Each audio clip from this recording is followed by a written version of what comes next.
What do you do when you're trying to find out if you qualify for a purchase?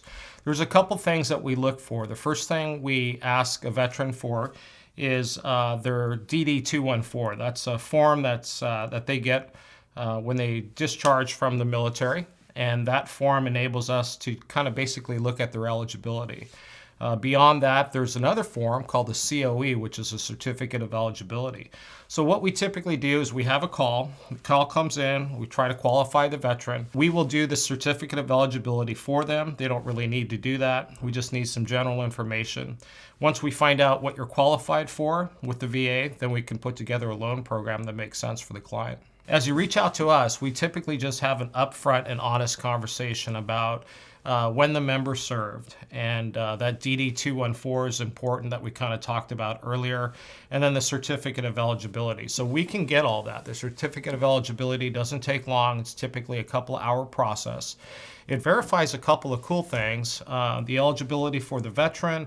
It also shows if the veteran had a service-related disability, because there's certain percentages that the VA will allow to waive the VA funding fee if a client is disabled. So that's an important thing to know.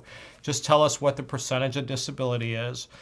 We pull the Certificate of Eligibility, and it will tell us if you're funding fee exempt. And that can save a veteran thousands of dollars on a typical VA loan. Moving forward, the process is pretty streamlined. From beginning to end, we obviously have to order an appraisal if it's a purchase.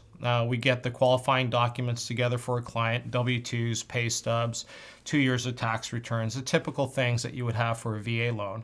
We order a VA appraisal. Once the appraisal is done, then it comes back into underwriting for any final conditions. And typically after that, the vet can sign. A major goal that we have is to make sure that a vet feels confident and feels secured in our ability to get the loan closed.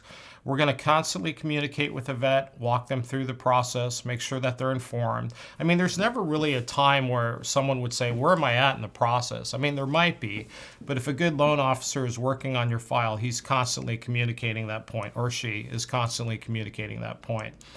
So we try to give you updates throughout the process. Hey, we've ordered the appraisal. The title is in today. We might have some issues that we have to fix in underwriting. So that constant line of communication is important, and we really strive to try to get that done as quickly and as efficiently as we possibly can.